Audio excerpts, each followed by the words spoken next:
Bismillahirrahmanirrahim. Assalamualaikum warahmatullahi wabarakatuh. Syukur Alhamdulillah kita bisa berjumpa lagi di channel ini. Salawat dan salam selalu dan tetap tercurahkan kepada junjungan kita Nabi besar Muhammad sallallahu alaihi wasallam. Allahumma salli ala sayyidina Muhammad wa ala ali sayyidina Muhammad. Harapan dan doa saya semoga saudaraku semuanya selalu diberikan kesehatan, dilapangkan rezekinya, diampuni dosa-dosanya dan dipanjangkan umurnya. Amin ya rabbal alamin. Sahabat beriman yang dirahmati Allah, pada kesempatan kali ini kami akan menyampaikan tentang manfaat mandi yang dilakukan di waktu fajar atau mandi yang dilakukan sebelum subuh. Mandi merupakan kewajiban semua insan agar badan senantiasa sehat, segar dan bugar, bersih dari setiap kotoran yang menempel pada badan. Di dalam Islam, kebersihan merupakan bagian dari keimanan. Oleh sebab itu, sebagai seorang muslim, kita diwajibkan mandi untuk senantiasa menjaga kebersihan badan. Ada waktu-waktu tertentu jika mandi yang dilakukan agar bisa mendapatkan manfaat bagi tubuh. Mungkin tidak sedikit orang banyak yang belum mengetahui tentang khasiat dan keistimewaan dari mandi yang dilakukan di waktu fajar. Sebenarnya telah banyak contoh dan perilaku-perilaku tertentu di dalam Islam.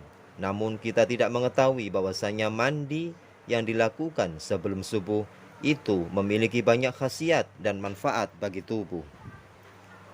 Di antaranya adalah jika mandi dilakukan di waktu terbit fajar atau sebelum subuh sekitar pukul 4 pagi. Di waktu ini begitu sangat istimewa. Para nabi dan rasul adalah manusia paling mulia. Mereka senantiasa menghidupkan waktu sepertiga malam sampai fajar. Karena itulah mereka adalah manusia yang paling sehat dibanding umatnya, dan keteladanan baik ini diikuti oleh para tabi'in dan salafus saleh.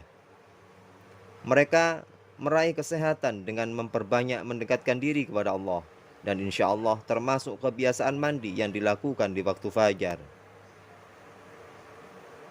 Gas O3 mempunyai pengaruh yang positif pada urat saraf dan mengaktifkan kerja otak dan tulang. Ketika seorang menghirup udara fajar yang dinamakan dengan udara pagi, dia akan merasakan kenikmatan dan kesegaran yang luar biasa. Bagi siapa saja yang senantiasa rutin mandi di waktu fajar atau mandi yang dilakukan sebelum subuh dengan istiqomah, insya Allah akan mendapatkan manfaat dari mandi yang dilakukan di waktu subuh. Berikut ini beberapa manfaat jika kita senantiasa mandi yang dilakukan sebelum subuh. 1. Tidak terkena penyakit ain, sakit demam, pilek, dan lain sebagainya. 2. Tidak akan terkena sihir, guna-guna, santet, bagi dari bangsa jin maupun dari ulah manusia. 3. Badan akan segera bugar dan sehat. 4. Wajahnya berseri dan bercahaya. 5. Doa akan mudah dikabulkan oleh Allah Subhanahu wa Ta'ala karena kita melakukan sholat subuh dalam keadaan bersih dan tidak mempunyai hadas. 6.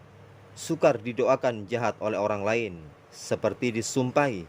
Jika ia menyumpah, maka sumpah sarapah yang ia katakan akan berbalik pada dirinya. 7. Menguatkan daya tahan pada rabun. Sahabat beriman yang dirahmati Allah, setiap hal yang baik tentu ada hal yang bisa merugikan jika itu dilakukan, seperti halnya dilarang mandi di waktu-waktu tertentu. Karena jika itu dilakukan, maka akan berdampak kurang baik bagi kesehatan tubuh kita. Berikut waktu yang dilarang untuk mandi. 1. Mandi 30 menit sebelum sholat asar. Karena di waktu tersebut kondisi darah di tubuh dalam keadaan panas, sehingga jika kita melakukan mandi di waktu ini bisa mengakibatkan akan timbulnya rasa lelah dan letih yang berlebihan. 2. Jangan mandi setelah maghrib. Karena pada waktu setelah maghrib antara pukul 18 sampai dengan pukul 19, di mana di waktu ini kondisi jantung kita sedang dalam keadaan lemah.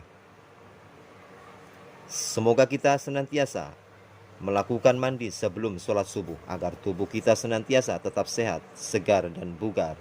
Sehingga dalam menjalankan sholat sunnah sebelum subuh dan sholat subuh, tubuh kita dalam keadaan segar, bersih, dan suci dari hadas. Amin ya rabbal alamin. Semoga video yang bisa saya sampaikan ini bisa bermanfaat untuk kita semuanya. Jazakumullahu khairan katsira. Wassalamualaikum warahmatullahi wabarakatuh.